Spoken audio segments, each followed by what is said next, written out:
Hi guys, so for tonight's video, so itong the Filipino Helping Hands in Malaysia ay magkakaroon ng annual dinner. So nandito kami ngayon sa The Heritage House, Asan ni Sheraton? specifically sa Bollywood Okay. Cheese, yung aming pinaka-venue. So Kaya taga, para ano kang kami nakahanap ng ano, mag-prepared para Sheraton, sa yung pala. kinabukasang Akala party. ko kasi So Sheraton yung sa this PG. is along Chowkit lang sa KL. So Doon daw nakapadapit ayan, eh, di ba itong pwede sa lugar na ilaw? to guys ay hindi pa nabubuksan. So they are about to open by January and sa kabutiang nila kami pinayagan na gamitin yung kanilang lugar. So kaya nandito kami ngayon para sa aming Christmas party para kinabukasan. Usually guys, ang Christmas party na to ay Sunday kasi yun din yung off ng karamihang members at syempre ng OFW. Daytime lang siya, hindi siya nighttime ang aming Christmas party to give way din para sa, ma-maximize yung daytime ng ating mga kababayan at para mag-enjoy sa ating Christmas party. So, itong lugar na to guys ay very cozy and spacious. So, ayan na nga, nandito tayo sa gumagawa ng balon. So, tawagin natin silang The Baloney at yung isa naman ang ating balon artist. Nagano ka? Nagbabalon or ano ka party? Ang galing niya gumawa, 'di ba? So, na-curious lang ako kasi hindi lahat Ang ating balloon nakakagawa artist. ng ganito. And syempre, nakakatakot kasi nga baka maputukan kapag nagpapalobo ka ng balon at ginagatop pa, napaikot-ikot mo. Nakakatakot lang.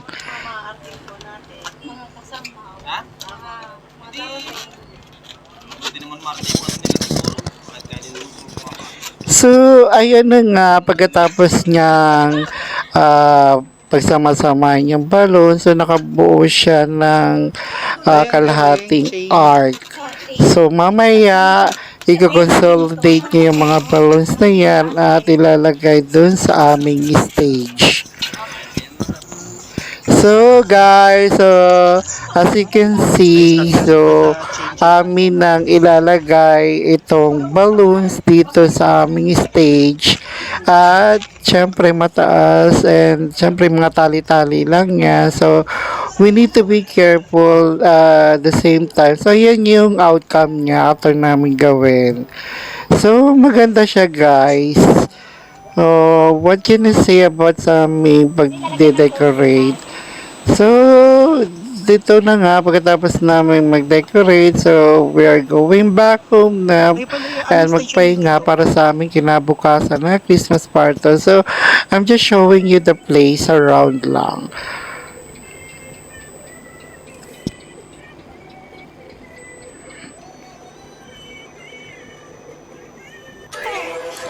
So guys, ito na ating official Christmas party o annual dinner today. So ayan yung mga hininda namin pagkain para sa ating mga members. So yan, yung iba dyan, nagbigay yung ating mga kasamahan at ito yung aming mga handa. So nilagang okra, peritong isda, fried chicken, at Ano syempre oras yung naman mag-start pinakbet, kayo? and then rice.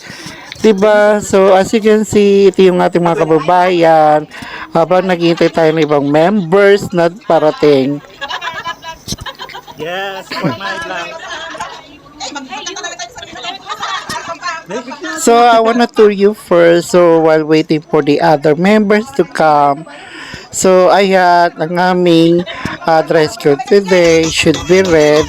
So, ayan, sila yun sa ating entrance for the registration.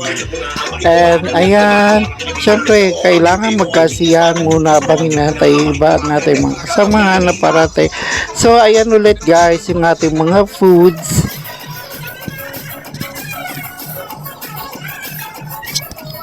May maganda dito kasi dito sa parang location nila meron ng tubig. So let's just start the party muna. So ayan guys, we are thankful kasi mga kababayan natin, they are well participated sa mga games na inihanda ng grupo. And syempre, doon sa mananalo, mayroon silang mga corresponding prizes, diba? So, enjoy lang guys. So, alam mo naman tayo mga OFW kapag malayo sa ating bansa. So, this is our lunch na guys. So, diba ang ganda ng aming pag-prepare and na well-managed namin yung pagdidistribute ng pagkain sa ating mga members. So, syempre, tubig lang kasi para maiwasan natin ang hot sugar. So, masarap guys ang aming pagkain. And at the same time, we have fresh fruits din. Ano yan? And this is also the intermission number. Diba? So, dance number yan. So, they are good. So, let's watch muna until they finish the dance intermission number.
Ayan, to continue yung ating game. So, actually, ito yung continuation ng games kanina. So, parang yung games na to ay parang beauty pageant. So, they are on the talent portion sa bawat kandidata natin. So, mapapansin nyo, kanya-kanya silang idak para ipakita kanilang sayaw.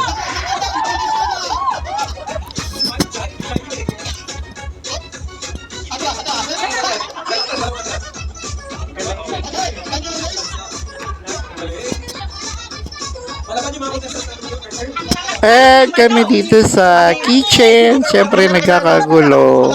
So, ayan yung aming muse, si Miss Aki.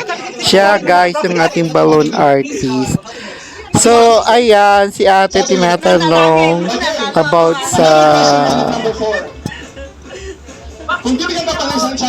pagiging OFW. Kung bakit niya pinipili ang Malaysia over other countries. Actually, ito yung pinakaunang bansa na napuntahan ko sa domestic Pili ng Malaysia kasi dito na sa nagiging DH. So this is the Q&A partner guys. So I think 5 selected para sa Q&A. 5 candidates para sa Q&A. So they have the same question but syempre they will have a different answer. So depende dun sa maiisip nilang sagot. Anyway, itong game naman na to guys, it's just for fun lang, diba? So, ito yung parang in and out, but color of the balloons ang bases. So, green and white yung bases nila. So, nakakatuwa talaga guys. Kasi imaginein mo, ang layo kasi ng jump nila. So kaya mapapansin nyo ay sobrang laki din ng hakbang nila, di ba? But this game is nakakapagod, I tell you.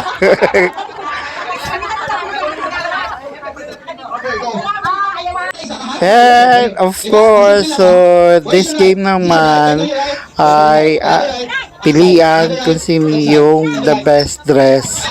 Diba? So, ganyan kabongga yung mga ating kasamang OFW. Pag party-party, syempre, not just about the price, but syempre, to, you know, fashion, pakita nila yung ability nila sa pag-style sa sarili nila. And that's part of the game also. Diba? So, nakakatuwa din kasi they all well participated nga. So, ayan, may mga napili na. So, I think 5 ang masiselect dito. So, it's fun because it's like a beauty contest din, di ba?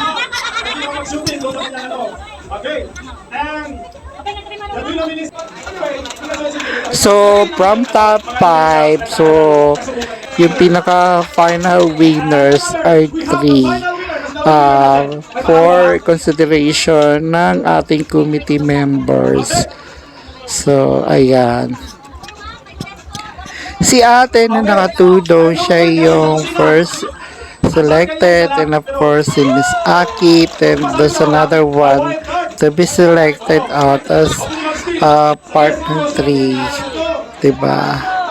So sila yung top 3 and they are all winners na. So let's take a look close up with our 3 winners. So here they are. So para makilala nyo ang kanilang beauties.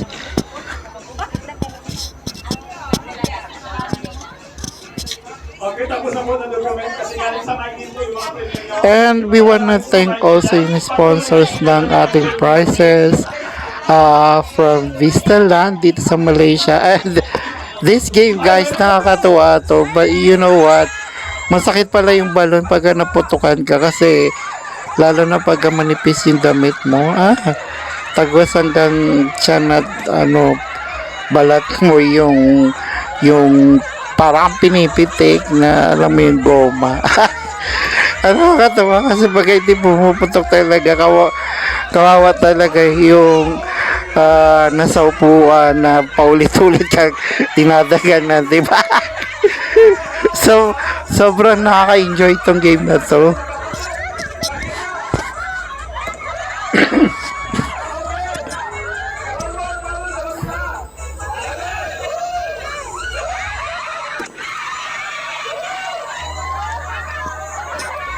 You know, winner na yung kabilang grupo pero yung iba nag-uubos. Kasi nga, depende talaga sa diskarte pag napaputok. But syempre, I told you na masakit talaga pag napaputok. Na-enjoy ko talaga itong game na to.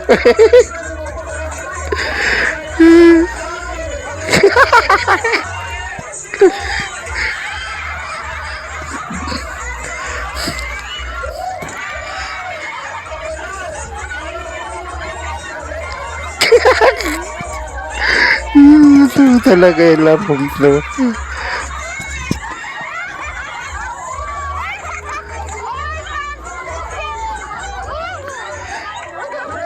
Yeah, so ito naman another game ulit. So syempre throughout the day iba-iba yung game mechanics and para ma-continue din yung happiness during the Christmas party, di ba? Para wala naman dull moment during this time. So, meron lang siyang interval na intermission, tapos may mga bisita tayo. Di ba? Itong game na to, bottoms up. Grabe, ang lakas niya ate, Sakit kaya niya. And ito yung mga awarding ng ating mga major prizes. So ito yung nabidyohan ko ay second prize niya. And ito game naman to guys, bring me. At yan ang mga pinabring sa kanila yung postizo. And of course, dumating yung ating bisita. So, ito si Randan natin pangalan niya. So, siya yung nag-represent sa Pilipinas para sa volleyball game sa Cambodia ata. So, sila yung ating visitor for today. And ito naman, partner. So, ayan si Kuya. So, let's take a close-up sa kanya. So, ayan na nga, kasi pa-picture na yung grupo before the visitor goes out kasi meron pa silang mga lalakarin. So, ayan muna. So, taking picture muna for the whole group. And ito yung pinaka-pinali ng game. So, syempre, first prize ay tumataginting na TV. So, swerte ni ate. Kala ko nga ako nga nanalo pero hindi pala. So, ito yung glimpse ng ating mga winners. So, diba? So, ang sarap manalo. So, just enjoy guys ang ating mga winners. So, I hope you enjoy our Christmas party. So, see you more next Christmas party para ipagpatuloy ang kasiyahan para sa ating mga kababayan. Salamat guys!